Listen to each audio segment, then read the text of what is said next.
Hello. Hello, postdoc scholars and friends.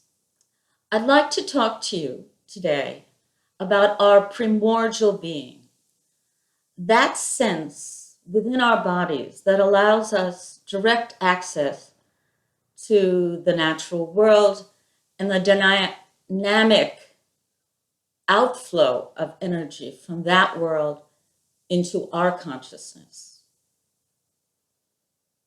Again, also allow me to remind you to listen with your bodies. Only by listening to your bodies, to the words that I speak and my gestures, to feel them within your body, within the viscera of your body, and on your skin as a tympanic membrane, like a drum responding to the words. Remember that your bodies are composed, our bodies are composed mostly of water and then some minerals. This is the capacity of our animal nature. It is our animal nature that relates directly to the natural world. And in that direct resonance, that resonance between our bodies and the natural world, that we acquire and develop a relationship with the natural world and our primordial being, which goes back to the beginning of time, whatever that might be. It does not just go back to the dawn of human beings on the earth, those primates that started to walk erect some 6 million years ago. Our primordial being goes back to the very formation of the world, the creation of the world, however that happened. There are many conjectures about how that happened and a great deal of creation mythology all around the world. That creation started out of chaos or water and emerges light or sound. Those are dominant themes in the creation myths of the world. So let us return to that sensibility, a sensibility that we can acquire in direct encounters with the natural world.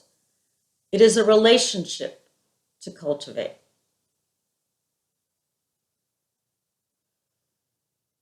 While I have had many encounters over time with the natural world, in which I entered into what I would call the otherness of the sacred, a term, the otherness of the sacred, that I heard initially from my own teacher, Paul Goodberg. Many, probably most of these encounters with the otherness of the sacred are in the natural world. This is the basis of our humanity, in our animal nature. And from that, we can develop relationships with one another and community. These are all relationships, but they are fundamentally relationships that are grounded in our bodies, not in our minds. Our minds are very useful, of course.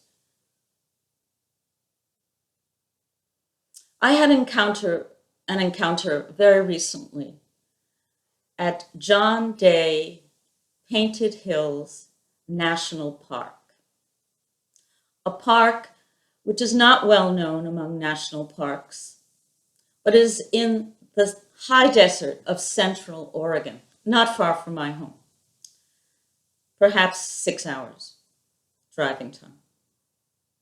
It's in the high desert, and it is a geography that has been exposed to so many climactic and geologic events, volcanoes in particular, flooding the plains with thick flows of lava. The rocks and minerals that I encountered at Painted Hills, a park which is also very beautiful, were dynamic. They were alive. They were not inert, at least to me. I did not just see them as a painting. I experienced them in relationship to my own body, perhaps the minerals in my own body, relating to the minerals there in the rocks. They were in my face, so to speak. And the awe and humility I felt was enormous, simply enormous.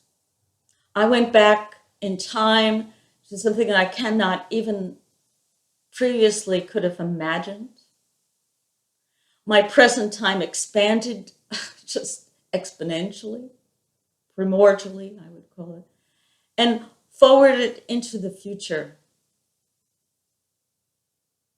in the same way that it went backwards, as if knowing our history in a primordial sense also allows the future to expand just naturally. I hope I never recover from the awe and humility I felt that day, about 4 weeks ago. It changed my life, as other experiences have. But this is very recent and fresh, so it's a good thing that I'm speaking to you about it now. I also felt that the earth is changing and dynamic. Not only was it extant in that place, which literally has fossil remains going back 40 to 50 million years ago, long before Homo sapiens, Homo erectus, or any primate started to walk erect about 6 million years ago. I was encountering rocks and minerals 40 to 50 million years old. This is or was for me, and continues to be, a primordial event that I can tap into and allow to fill my being. There was an otherness about this event. The sacred was not human. I'm human. The sacred is other than me, and other than my human consciousness, or what Carl Jung calls collective unconscious, or morphogenetic fields in Ken Wilber's terms. Our primordial consciousness goes back much further and forwards much further than our human consciousness. And that consciousness is available to us still in the natural world, particularly in the wilderness. In that light, it's interesting to me that I had assigned a wonderful book edited by Meredith Sabini called The Earth Has Soul. C.G. Jung on nature, technology, and modern life. What Sabini has done has collected Carl Jung's writings on nature, aggregated them all out of his enormous corpus of writings into one book. So we can see directly and in a very simple way what he had to say about the natural world. Most of what he has to say that is a direct experience of the natural world is either from his childhood or his reflections on the tower in Bollingen, his retreat,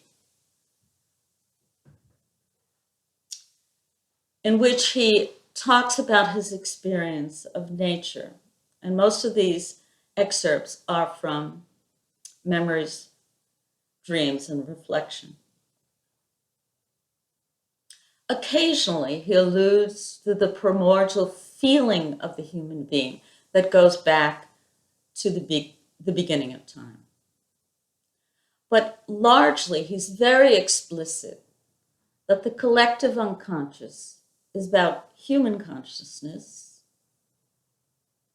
and the archaic man, as he describes him, or the primitive man, the primordial man. All of these are terms that Carl Jung used. And I am extremely grateful to Carl Jung. His genius is really quite extraordinary. But I can't help but wonder if living in Switzerland during World War I, between World War I and II, during World War II and thereafter, most of his adult life was made up of involved in war-torn Europe, even in what he calls the muscle shell of Switzerland, where he was relatively protected, but nonetheless he is surrounded by war and the aftermath of war for most of his adult life. He died in 1961. And I can't help but wonder if this atmosphere of war did not allow him to have adult experiences of the primordial nature of the human being that extends back to the beginning of time. His examples are explicitly very concrete and they're very beautiful. But they only take up a short portion of the book. Most of the book is about reflections on nature and the diabolical consequences of our remoteness from nature. I can tell by the photos and some of his jokes and people's reminiscence about Jung that he was a very natural man in the world. And I can't help but wonder what he might have envisioned and experienced if he had lived in a place that wasn't torn up by war, in which the natural world is, frankly, disturbed.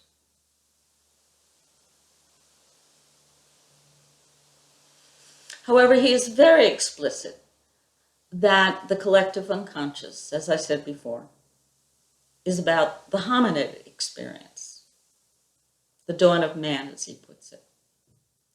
My own sense is that it is far larger than that. And I think if Jung were here today, he'd probably agree.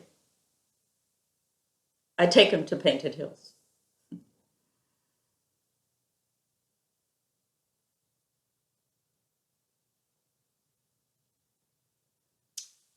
What Jung does, and says repeatedly over time, is that the primordial nature of the collective unconscious, as he calls it, is available to us through dreams. No longer is the energy of the natural world immediately and dynamically available to us. I don't agree with that. I wonder what Jung would think today if he were in the wilderness more. Dreams are certainly an access and a venue into our unconscious perceptions. The archetypes that are exposed and revealed in images are very revealing. However, I would like to humbly suggest that those same experiences in a much more raw and dynamic and scary way are available in the natural worlds. And that if we allow ourselves to resonate with the natural worlds, we will find those experiences living within ourselves, uninterpreted by our humanity until we need them, but living fully embodied within ourselves. Again, I invite you to experience not just what I say, but everything in the world in your bodies.